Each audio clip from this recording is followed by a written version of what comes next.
Jean-Luc Reichmann, un nom connu de millions de Français. C'est l'un des présentateurs de télévision les plus célèbres de France. Un acteur, un causeur au charme et à l'humour naturel. Mais derrière les lumières de la scène, derrière les sourires radieux à la télévision, il est aussi un homme avec une profonde tristesse, des pertes indélébiles et des moments où il doit se confronter à lui-même dans la solitude. On voit Jean-Luc Reichmann tous les jours à la télévision, mais tout le monde ne connaît pas les hauts et les bas qu'il a traversés pour atteindre le succès qu'il connaît aujourd'hui. La douleur, les larmes, les quasi-effondrements, tout cela a façonné le Jean-Luc Reichmann que nous connaissons aujourd'hui. S'il y a une chose qui fait le plus souffrir Jean-Luc Reichmann, c'est qu'il a passé sa vie à plaire à des millions de téléspectateurs, mais qu'il a rarement eu le temps de vivre pour lui-même. Depuis l'enfance, Jean-Luc a dû faire face à une dure réalité. Il est né avec une grande tache de naissance sur le visage. Dans un monde où l'apparence compte, en particulier dans l'industrie du divertissement, cela est devenu un énorme obstacle. Il était taquiné par ses amis, se sentait gêné et voulait se cacher des regards de tout le monde. Mais il ne s'est pas rendu.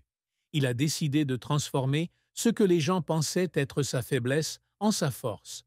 Il n'a pas caché sa tache de naissance, n'a pas eu recours à la chirurgie esthétique pour la faire disparaître, mais l'a acceptée comme une partie de lui-même, comme sa marque spéciale. Il y avait quand même des moments où il se sentait seul. Lorsque les lumières du studio se sont éteintes, lorsque les rires se sont tus, il s'est rendu compte qu'il avait passé tellement de temps à faire plaisir aux autres qu'il avait oublié de prendre soin de lui-même.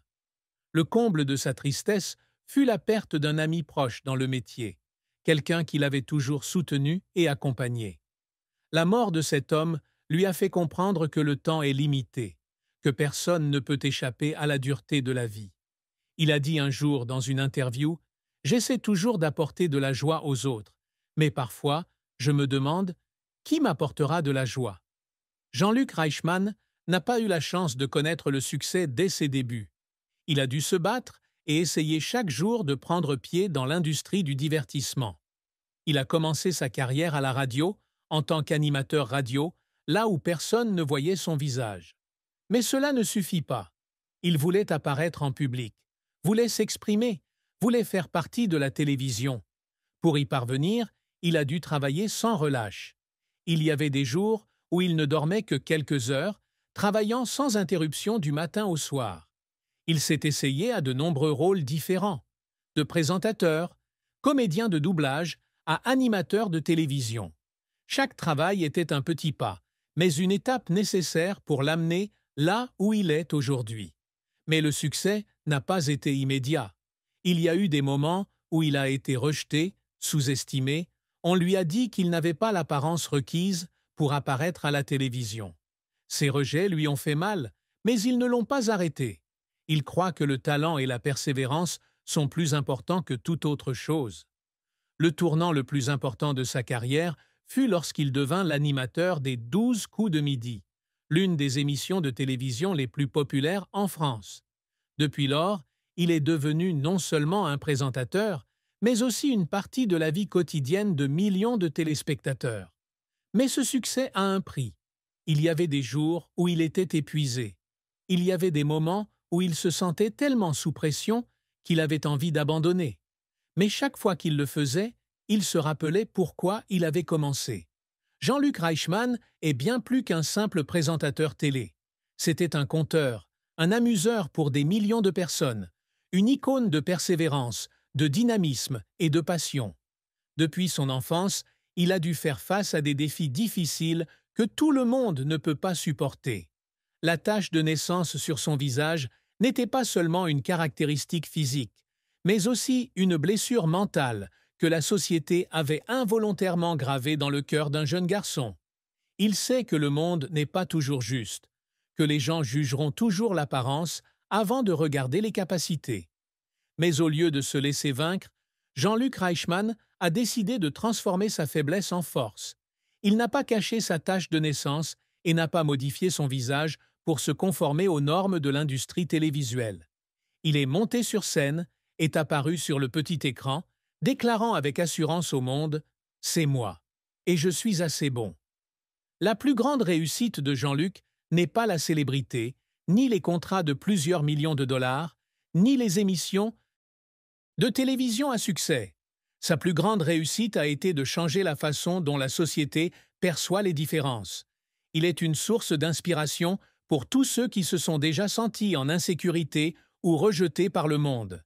Il a prouvé que le succès n'est pas réservé uniquement à ceux qui sont parfaits selon les critères de la société. Le succès appartient à ceux qui osent se lever, osent marcher, osent poursuivre leurs rêves, peu importe le nombre d'obstacles. En plus de changer les stéréotypes sociaux, Jean-Luc Reichmann a également marqué l'industrie de la télévision avec un style d'animation unique. Il n'est pas simplement un MC qui lit le script, mais quelqu'un qui crée l'atmosphère, connecte le public et apporte des moments relaxants mais significatifs. Lorsqu'il anime l'émission Les 12 coups de midi, il n'est pas seulement celui qui pose les questions, mais aussi celui qui accompagne les joueurs et le public. Son humour, sa chaleur et sa sincérité ont contribué à faire de l'émission l'une des émissions de télévision les plus populaires en France. Mais pour parvenir à ces résultats, il a dû payer le prix d'innombrables heures de travail incessant, avec des sacrifices personnels que tout le monde ne voit pas. Il y avait des jours où il ne dormait que quelques heures. Il y avait des moments où il se sentait épuisé, mais il devait quand même continuer à diffuser avec le sourire.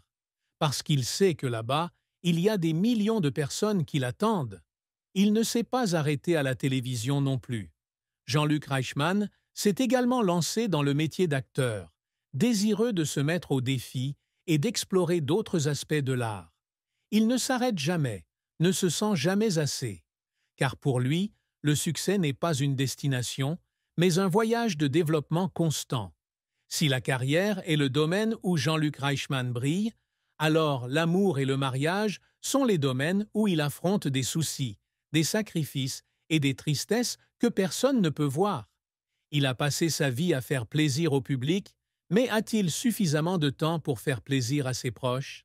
En tant que célèbre présentateur, acteur et icône de la télévision, Jean-Luc Reichmann est toujours occupé. Son emploi du temps chargé affecte non seulement sa santé, mais aussi celle de sa famille et de ses proches. Sa femme est une femme patiente et compréhensive. Elle sait que son mari ne travaille pas seulement pour la gloire ou l'argent, mais par passion et par responsabilité envers des millions de téléspectateurs.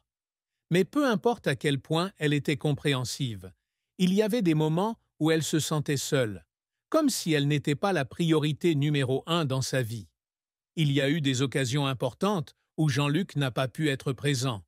Il y avait des soirs où sa femme devait s'asseoir seule à table, car il était encore occupé avec le tournage. Il y avait des moments où ses enfants attendaient avec impatience de passer une journée avec leur père, mais ils étaient finalement déçus parce qu'ils ne pouvaient pas trouver le temps. Cela mettait Jean-Luc mal à l'aise. Il aime sa famille plus que tout, mais son travail fait partie intégrante de sa vie.